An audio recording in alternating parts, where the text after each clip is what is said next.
Bienvenue à ce rendez-vous de l'information sur ESAE Télévision. Tout de suite, le sommaire. La répartition de la cagnotte allouée au financement public des partis politiques était à l'ordre du jour du mardi 29 septembre dernier à Cotonou d'une séance initiée par la Commission électorale nationale autonome Sénat à l'endroit des partis politiques. Le commissaire Abou Saleh Adam, dans sa communication, s'est voulu très précis sur les modalités de financement des partis politiques.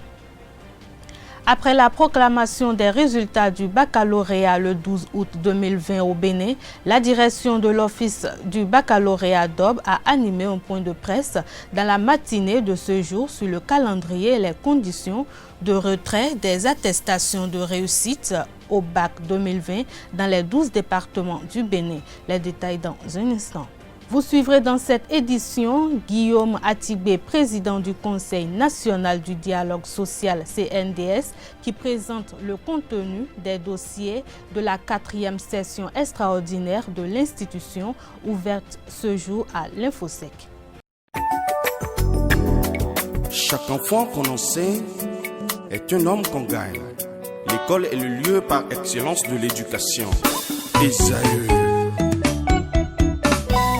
Étudiants, étudiantes, nouveaux bacheliers, parents d'élèves, une raison de plus pour choisir l'excellence. Et oui, bénéficier des demi-bourses et de réductions de scolarité à ESAE. Payer 250 000 au lieu de 500 000 en licence 1, 2 et 3 sciences juridiques, économiques, de gestion et en journalisme. Et pour les 100 premières inscriptions en administration des finances et administration générale, bénéficier d'une réduction et payer 400 000 au lieu de 500 000. En master 1 et 2, 500 000 au lieu de 800 000 en administration des affaires, 600 000 au lieu d'1 million en journalisme. Faites partie des 100 premiers inscrits en administration des finances et administration générale pour bénéficier de la réduction. Payez 800 000 au lieu d'1 million. À ESAE Cotonou et Parakou, la rentrée est effective. Le dossier d'inscription est disponible en téléchargement à l'adresse suivante www.esae.bj/ESAE 2019 ou renseignez-vous à ESAE Cotonou au 96 80 55 11 98 98 14 00 90 93 65 21 à ESAE Parakou au 96 68 16 14 97 77 51 47 à ESAE, l'épanouissement et le développement est au cœur de notre succès.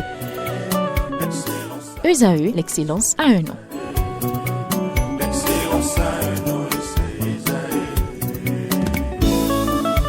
La rumba, c'est la musique des sages. Et ESAE, c'est l'école des sages.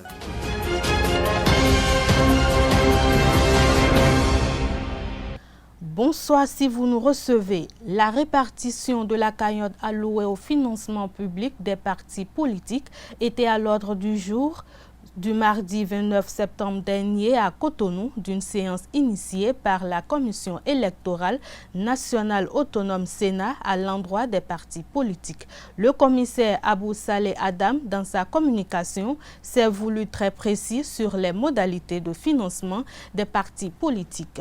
Se fondant sur les dispositions légales et relatives, il soutient que seulement 3 partis politiques peuvent bénéficier de ce financement. Selon ces explications qui s'inspirent des législations en vigueur, le Bloc républicain, l'Union progressiste et le parti Foscori pour un Bénin émergent FCBE sont les seuls candidats à ce financement. Je vous invite à suivre un extrait de la communication du commissaire Abou Saleh Adam au micro de nos reporters. Sont éligibles au bénéfice du financement public des partis politiques qui remplissent les conditions ci-après. C'est la loi qui le précise, l'article 6 de la loi portant financement public des partis politiques. 1. Avoir un siège national des bureaux départementaux, tous installés dans les locaux exclusivement destinés aux activités du parti et distincts d'un domicile d'un bureau privé. Deuxièmement, justifier de la tenue régulière des instances statutaires du parti. Et troisièmement, justifier les ressources financières et leur utilisation. Quelles activités prévoit la Sénat en 2020 pour s'assurer de cela? C'est premièrement des missions départementales de vérification et de collecte d'informations auprès des partis politiques, puisqu'ils doivent avoir leur siège dans chaque département. La Sénat va s'y rendre pour vérifier toutes les informations. Et deuxième activité, c'est organiser un atelier d'appropriation du plan comptable en vigueur, les procédures de contrôle de gestion des fonds publics alloués aux partis politiques en collaboration avec le ministère des Finances.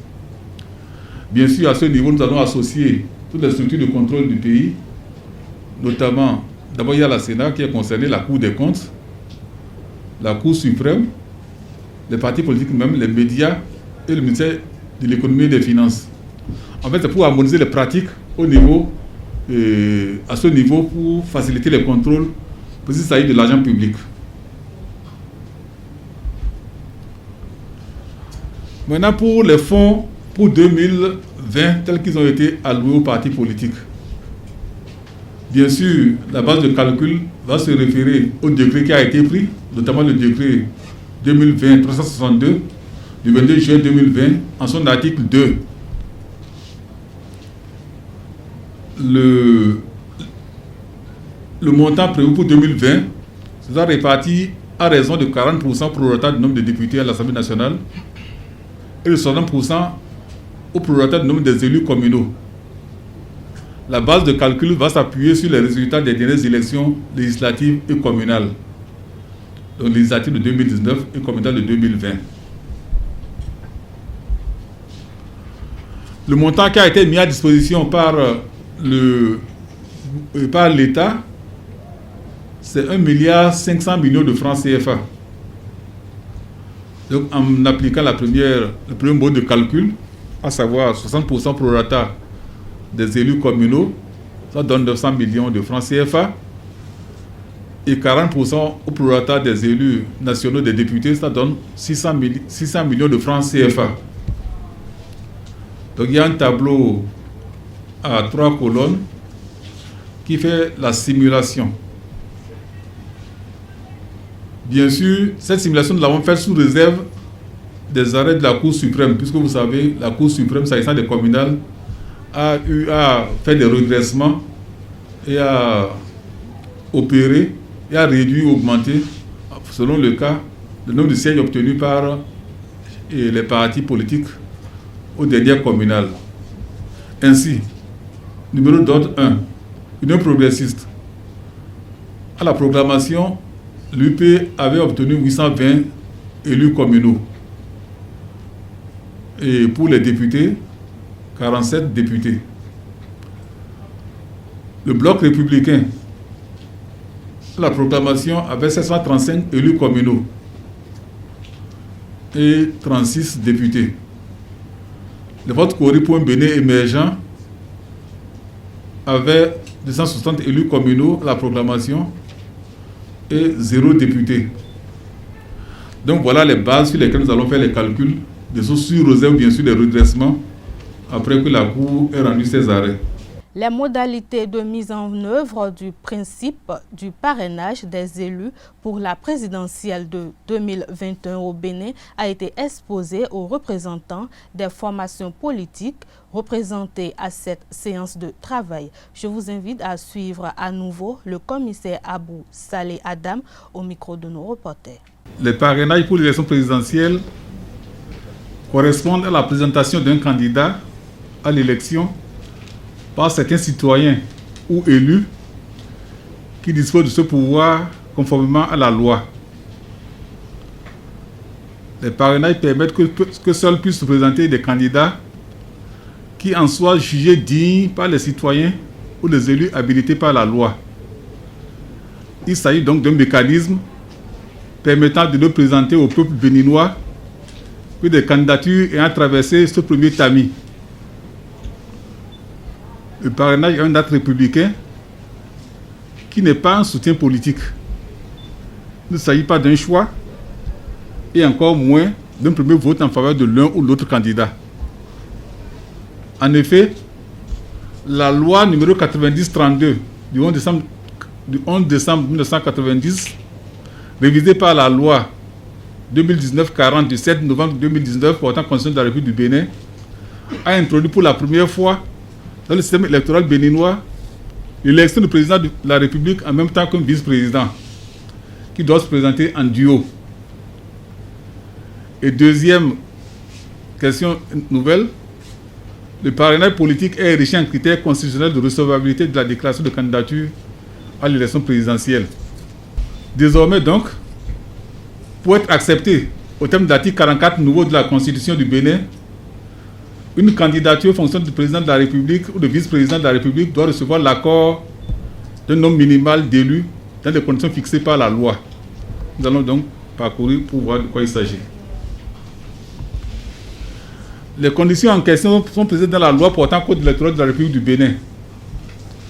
Ainsi, en application de l'article 19.6 du code électoral, l'organisation de concertation avec toutes les parties prenantes au processus électoral, la Sénat vous rencontre aujourd'hui pour un échange d'informations sur ces dispositions qui ont été introduites par le code électoral et la Constitution. Et la loi 2019-43 du 15 novembre 2019 portant code électoral, notamment en son article 32, 8e tiret, l'une ne peut être candidat aux fonctions de président de la République ou de vice-président de la République s'il n'est pas parrainé par un nombre de députés et ou de maires correspondant à au moins 10% de l'ensemble des députés et des maires. Quelles conséquences nous en avons tirées? 1. Est parrainé par un député ou un maire le duo à l'élection présidentielle au Bénin. Il faudrait donc des maires et des députés, ou des maires et ou maires ou députés et maires qui sont habilités à parrainer un candidat à l'élection présidentielle. Or, nous savons également qu'au niveau de nos textes, le nombre de maires aujourd'hui est de 77 et le nombre de députés est de 83. Ce qui fait que l'ensemble des maires et des députés forment un effectif de 160 personnes.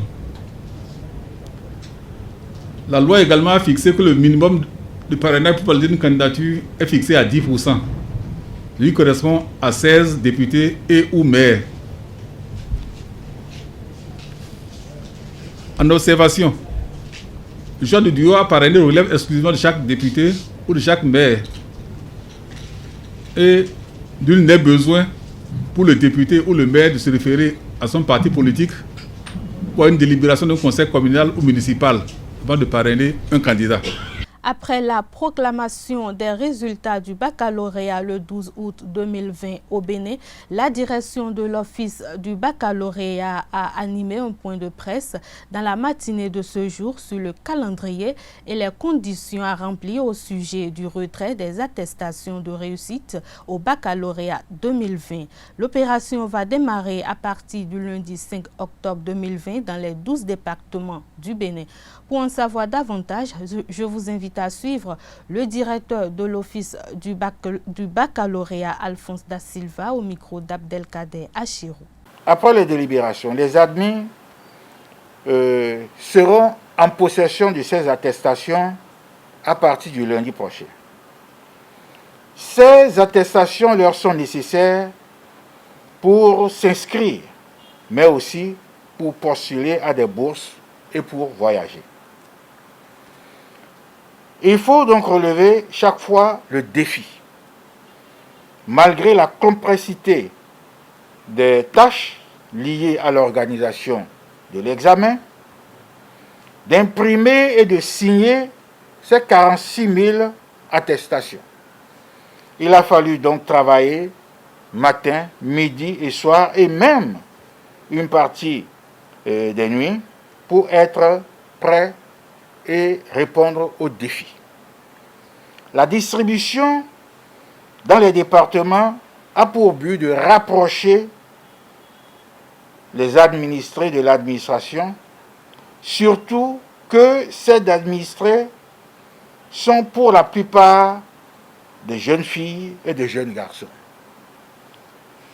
À cause de la crise sanitaire liée au Covid-19, des dispositions sont prises dans les centres de distribution pour éviter tout attroupement. Et nous avons reçu des consignes fermes des autorités sanitaires de notre pays. Le bac s'est globalement bien déroulé et nous n'avons pas dénombré de cas de contamination massive de ce virus. Et le taux aussi a été à la mesure des efforts fournis par les candidats. Une programmation par centre de composition est faite pour les départements à gros effectifs. Les bacheliers sont donc invités à respecter les gestes barrières et la programmation.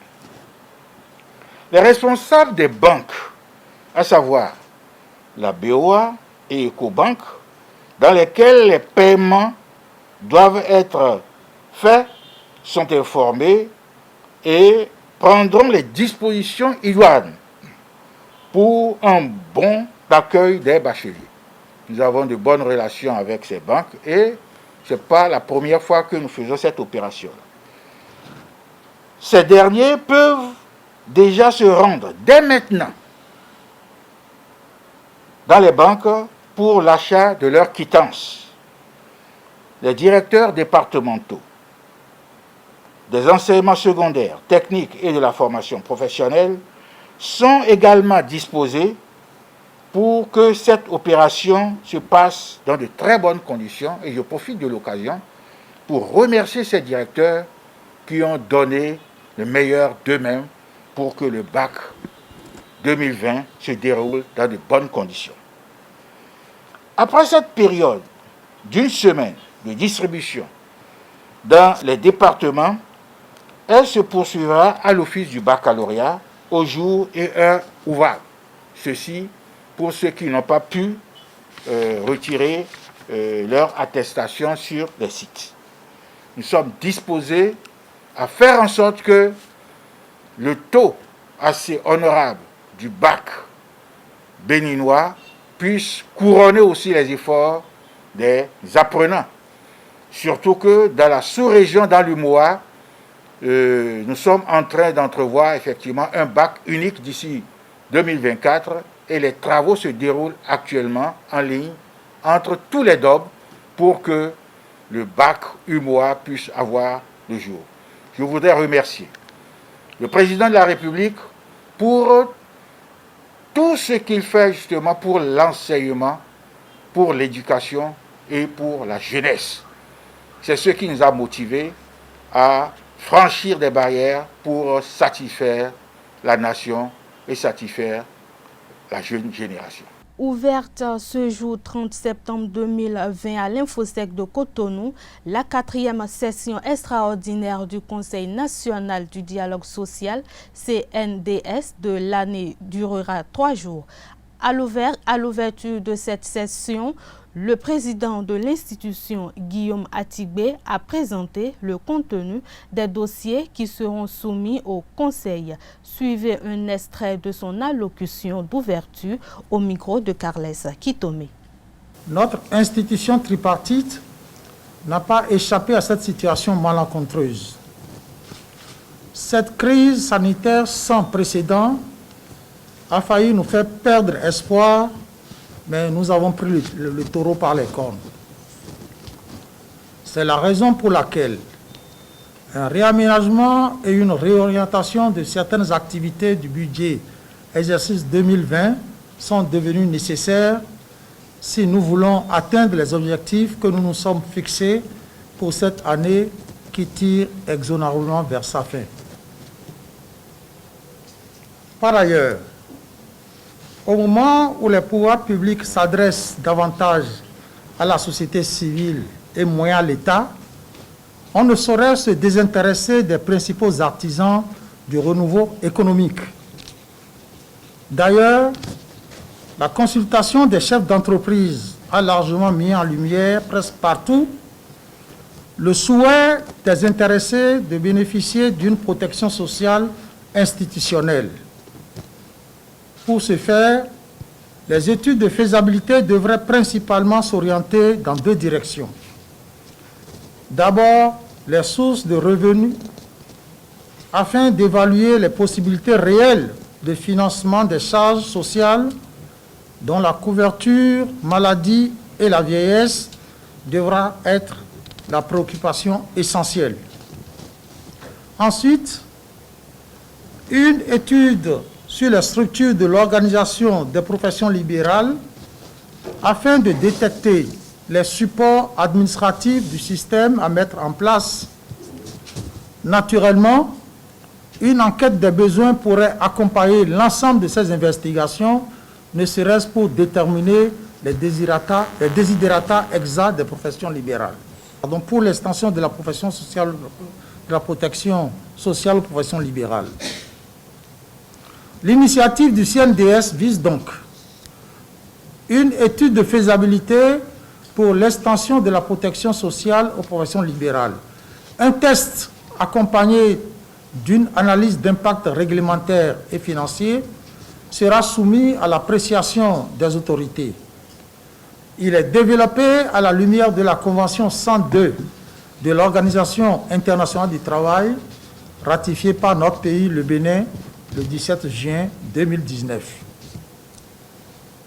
En dehors de ces points, il aura l'examen du dossier relatif à l'évaluation du CNDS et des communications diverses.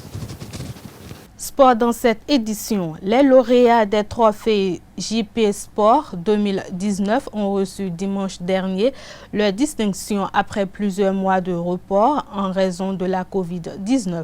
Comme lors des éditions antérieures, les récompenses, à l'exception du premier prix dans la catégorie du meilleur dirigeant, ont été remises au cours de l'émission KPP Sport Weekend de la radio KPFM de Cotonou. Cette distinction a été décernée au ministre des Sports Oswald Omeki.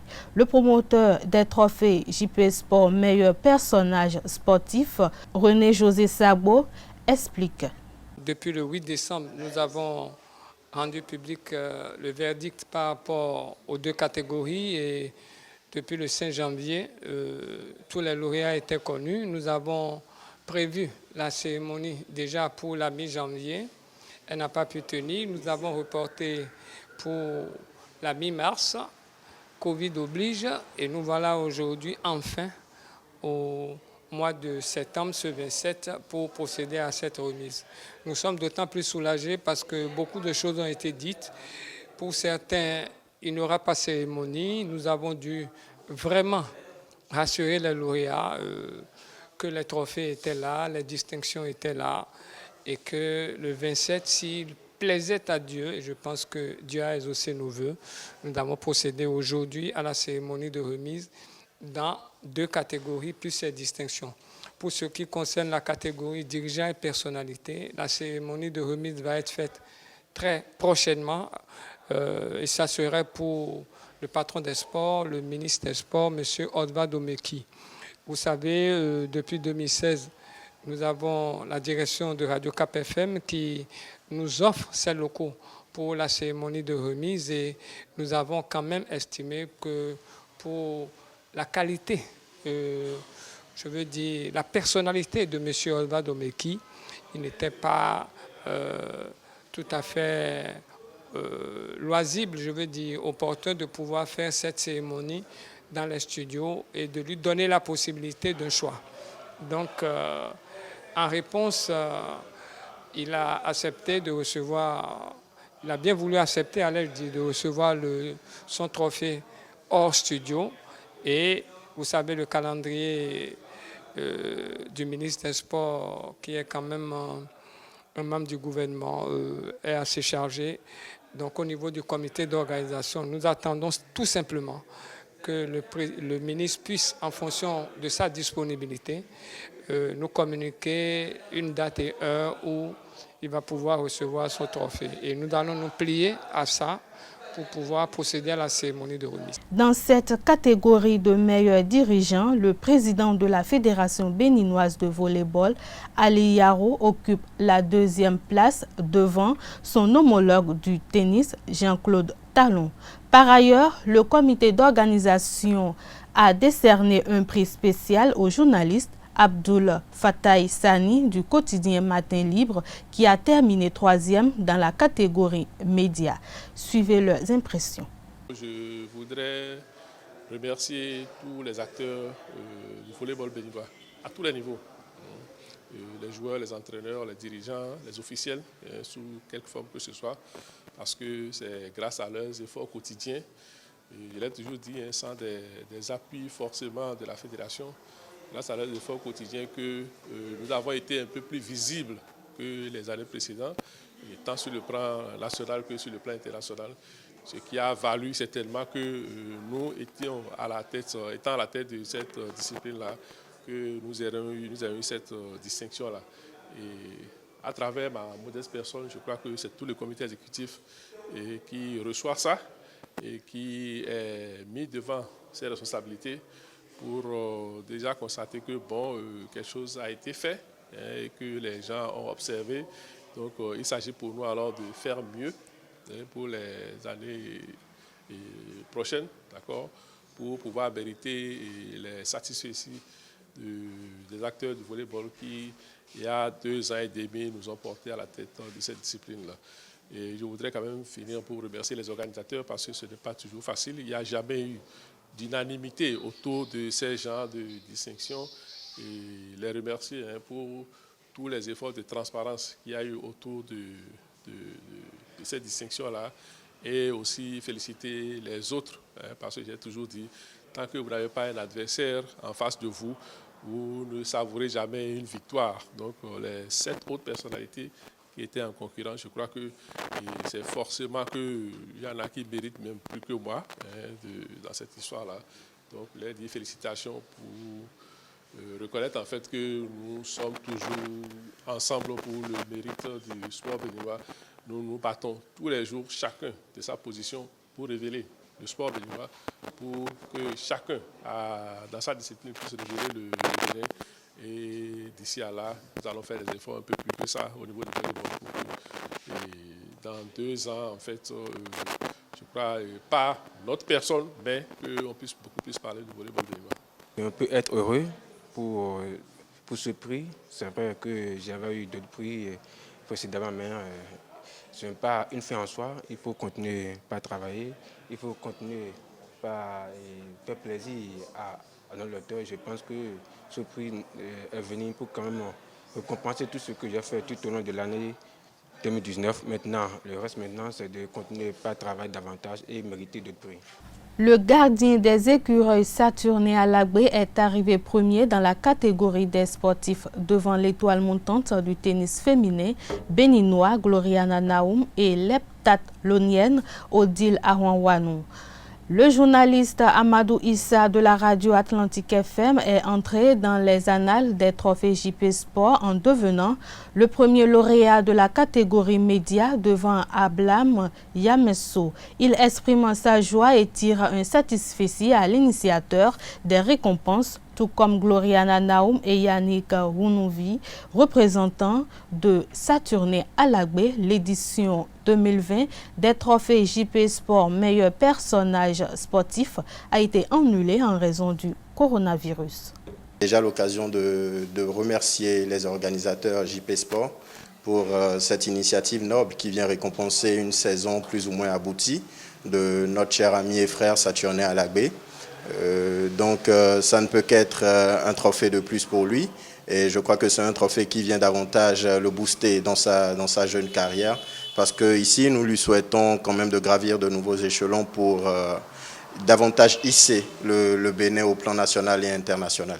J'ai été, on va dire, doublement honoré tout par JP Sport parce que là, c'est ici que j'apprends que c'est la première édition au fait pour ce qui concerne la catégorie média.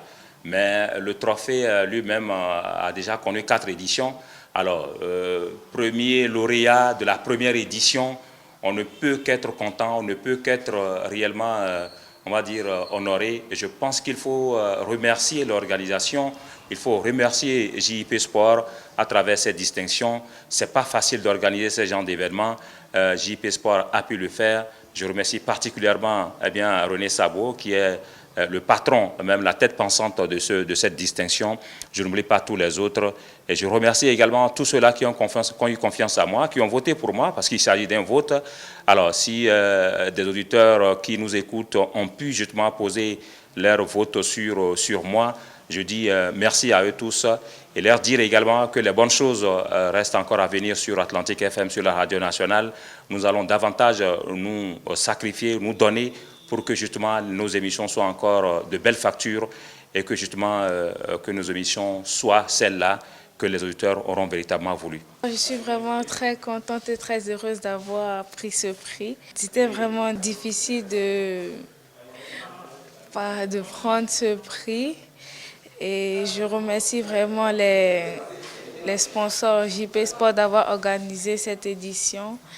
Et j'encourage à encore organiser l'année prochaine.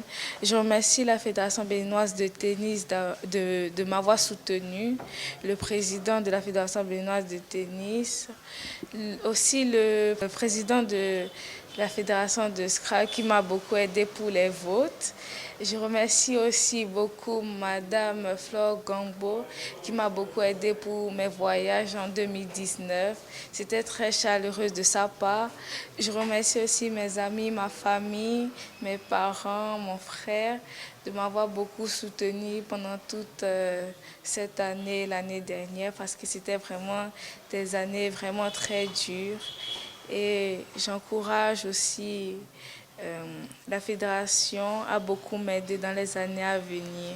Je promets de beaucoup m'efforcer à me battre parce que c'est vraiment très dur dans ce temps de Covid-19 et je promets aussi d'être très performant dans les années à venir et je promets aussi de défendre mon pays et je dis au peuple béninois de bien se prévenir du Covid-19 parce que c'est vraiment une maladie très particulière. À présent, l'actualité hors de nos frontières à travers la page Inter, une signature de Anaël Dou. En Mauritanie, les membres du G5 Sahel et de la MINUSMA, la mission des Nations Unies pour la stabilisation au Mali, vont accentuer leur coordination en matière de lutte contre le terrorisme au Sahel avec l'aide de l'Union européenne. L'engagement a été pris mardi 29 septembre lors d'une réunion tripartite à Nouakchott. L'arrivée de 24 véhicules de transport de troupes promis l'année dernière par l'Union européenne est toujours attendue. Uhuru Kenyatta, président du Kenya, est arrivé en France ce mercredi 30 septembre 2020. Cette visite, qui va durer 5 jours, est axée sur les affaires. Le chef de l'État, accompagné de 5 ministres, participera à une conférence de la Banque publique d'investissement, l'institution chargée de promouvoir les entreprises françaises à l'étranger, mais aussi une rencontre au MEDEF, le patronat français. Toutes ces rencontres devront donner lieu à quelques signatures de contrats pour près de 2 milliards d'euros. En Tunisie, le secrétaire d'État à la défense des États-Unis, Mark Esper, a débuté ce mercredi 30 septembre une visite de 3 jours. Mark Esper a rendez-vous avec le président Kais Saied et son ministre de la Défense. Au programme, le renforcement des liens entre les États-Unis et la Tunisie et la lutte contre les organisations djihadistes. Et il devrait aussi être question des activités de la Chine et de la Russie sur le continent africain. Aux États-Unis, les 2 candidats à l'élection présidentielle, Donald Trump et Joe Biden, ont débattu pour la première fois hier à Cleveland. 4 points étaient inscrits au cours du débat. À noter la Cour suprême, le coronavirus, l'économie et les violences humaines. En Russie, Loumi Dimitriv, historien du Goulag, accusé d'abus sexuels sur sa fille adoptive, a été condamné à 13 années de prison. Condamné à 3 ans et demi de prison en première instance, l'historien va voir sa peine alourdie en appel alors qu'il devait être libéré dans les prochains mois. La décision de justice suscite la consternation parmi les organisations non gouvernementales ONG de défense des droits de l'homme qui ont pris fait et cause pour l'historien et dénoncé un procès politique. Et voilà, ce sera tout pour ce 19h. Merci de votre aimable attention. Rendez-vous demain pour une nouvelle édition de l'information sur les www.ezaetv.bj. Bonsoir.